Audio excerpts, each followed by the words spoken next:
រឿងបរោះចាក់ស្មុកកាលពីដើមមានបរោះម្នាក់ចេះចាក់ស្មុកបរោះនោះចង់បានខ្ញុំប្រើក៏ឡើងទៅចាក់ស្មុកលើចុងថ្នោតហើយគិតតែម្នាក់ឯងថាបើអញចាក់ស្មុកបានមួយលក់បាន10សេនបើចាក់ស្មុកបាន1000នឹងលក់ទៅបាន100រៀលរួចអញលុះមនុស្សប្រើបើប្រើមិនបានដូចចិត្តអញនឹងធាក់វាបរោះនោះមិនគ្រាន់តែគិតក្នុងចិត្តក៏ងាដៃលើកទាំងចាងធាក់ធៀងថ្នោតក៏របូតខ្លួនធ្លាក់ពីលើចុងថ្នោតតែបានដៃប្រវាចាប់ស្លឹកថ្នោតជាប់តាន់ក៏នៅតែកោកដូចជាគេព្យួរគ្រានោះមានត្រមាក់ដំរីម្នាក់ជីដំរីមកចិត្តនោះបរោះនោះស្រែកថាបើអ្នកណាជួយដាក់ខ្ញុំពីចុងថ្នោតបានខ្ញុំសុខចិត្តចូលទៅបម្រើលោកអស់មួយជីវិតត្រមាក់ដំរីលះហើយមានចិត្តត្រេកអរបដំរីចូលទៅដល់ក្រោមដើមថ្នោតឈរលើខ្នងដំរីដៃតោងជើងបរោះនោះជាប់ដូចជាអង្រួនខ្នងដំរីនោះដំរីក៏ដើរទៅត្រមាក់ដំរីក៏ព្យួរជាមួយនឹងបរោះនោះគ្រានោះមានមនុស្សទំពេក4នាក់ដើរស្វែងរកមនុស្សទៅបម្រើប្រពន្ធគ្រប់គ្នាលុះដើរទៅដល់ក្រោមដើមថ្នោតនោះត្រមាក់ដំរីនិងបរោះចាក់ស្មុក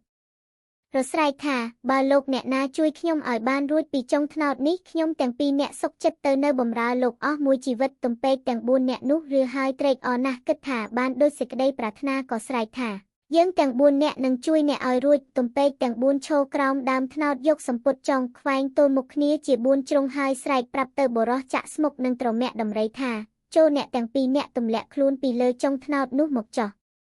បរោះចាក់ស្មុកនិងត្រមាក់ដំរីទម្លាក់ខ្លួនទាំងពីរនាក់មកលើសម្ពុតដែលបរោះទំពេកទាំង4នាក់ចង់នោះដូចជាគេទាញសម្ពុតជាប់នឹងទំពេកទាំង4ចូលក្បាលគ្នាស្លាប់ទាំង4នាក់ទៅឯត្រមាក់ដំរីនិងបរោះចាក់ស្មុកឃើញទំពេកទាំង4អ្នកស្លាប់ដូច្នោះភ័យណាស់ទៅនិយាយនឹងយាយចាស់ម្នាក់ថាបើនិយាយគិតដូចម្ដេចឲ្យបានសុខយើងទាំងពីរនាក់នឹងនៅបម្រើយាយតអស់ជីវិតយាយចាស់មានចិត្តត្រេកអរដោយប្តីខ្លួនទៅកាប់ចំការឯព្រៃហើយនិយាយថាបើដូច្នោះអ្នកទៅយក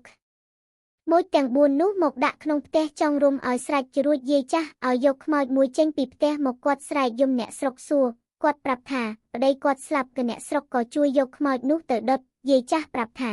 សូមអ្នកទាំងអស់ដុតធ្វើឲ្យល្អត្បិតប្តីខ្ញុំគាត់ស្រឡាញ់ខ្ញុំណាស់ការដែលគាត់នៅរស់ក៏លុះគេយកខ្មោចមួយទៅដុតហើយយាយចាស់ស្រែកថាប្តីគាត់ទៅផ្ទះទៀតហើយអ្នកស្រុកក៏ទៅយកមកដុតទៀតលុះដុតទៅគម្រប់4លើកទើបឃើញតាចាស់ប្តីយាយនោះចេញមកពី